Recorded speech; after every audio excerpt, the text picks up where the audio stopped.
So my name is Delbert Eli Lavature Jr.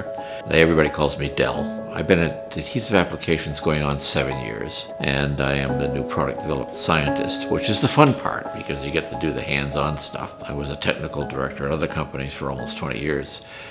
So doing just the fun part is kind of nice. So I was born in upper state New York and raised in St. Johnsbury, Vermont until my high school years. And my father, he was a master tinsmith. Made out of metal, he could make it. And I'm named after him. My mother was Marion Lavature, and they were Canadian French. We had an interesting childhood. We lived over my grandmother's place for a while, and then my father bought a small piece of land, 3/4 of which was swamp. He cleared that land with an axe, and they built a small cabin with a tent rooftop that had heat and all the kitchens and that kind of supplies. And us kids lived in a tent through the winter. We'd wake up in the morning and there might be a ½ inch of frost on the blankets and inside the tent. And we'd run up to the main cabin where there was heat and get dressed and get ready for school. We were country people. We really didn't know about crowds of people and that kind of thing. And I went to high school in New Hampshire, Belmont High School, New Hampshire, small town. During the times that I was in high school, I worked with my father as a tinsmith, and he taught me plumbing, electrical, how to make ductwork, all the sheet metal skills. So I graduated high school and I went to work as a tinsmith at the shop where my father was working. He was the foreman. Within 2 months of graduation, I got a draft notice.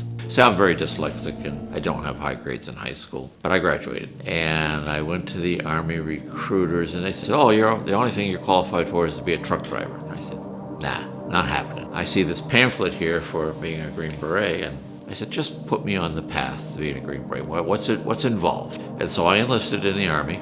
Went to Fort Dix for basic training. I went to advanced infantry training in Fort Gordon, Georgia. Then that was jump school. And I did well in all of those. And then they gave us a written critical decisions test. You had to make life and death decisions in a matter of seconds. So I answered all the questions and promptly failed the test.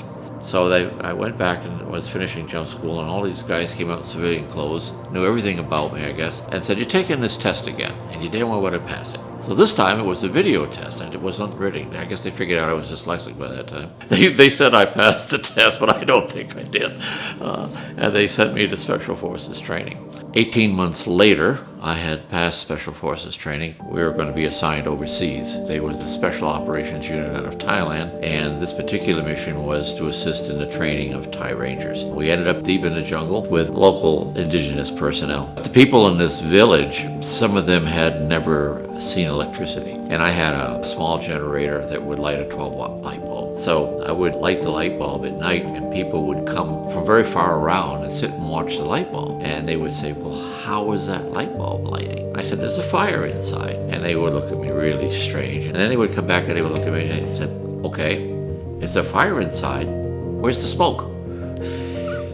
So it was kind of fun. I love the people. The Thai people were just a phenomenal group of people. I would have been content to stay there in the jungle, but my father had a terminal illness. So in 1968, I came home. That meant I had to find work.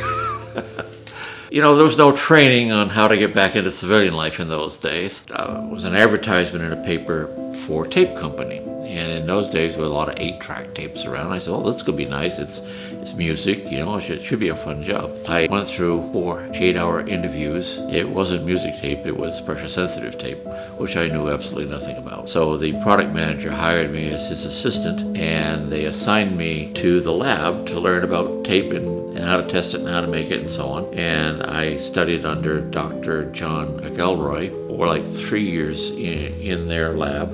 I took to it pretty well. I've invented a lot of stuff for companies. Some made them money, some didn't, but they were really unique. The last big company I worked for, the Army Corps of Engineers, was looking for a tape that they could tape to a wall that would defeat the bomb's blast. It would keep the wall standing. Now, they had the original idea. The Army Corps of Engineers, all PhDs there, but they couldn't bring it to fruition. They didn't know how to do the adhesives, so I said I could do that. I built a specialty adhesive system that passed some huge explosions. It was interesting. I was in a fire tower about 2 miles away, and that shockwave rocked the fire tower 2 miles away. But the tape survived. No one would have been hurt. The building wouldn't have fallen down. People would have been able to get out of the building. So it was probably my best accomplishment. The product was less than a 1/16 of an inch thick. So I work for a number of tape companies, and most of them small. They don't patent anything. They were small companies who needed a lot of help. A lot of companies, even though age discrimination is not supposed to be in play, won't keep people beyond a certain age. Well, the last company I had left at Padco, I turned 70. And they discontinued my job. I joined AA at the age of 70. There are people at AA that have been there for 40 years. Talented people with a lot of knowledge, and they see the value in that. They want to work there because they're cared about. They care about what people think, what they do. AA is very orientated in education that not only benefits the individual, but benefits the company as well. You won't find that in a lot of organizations today.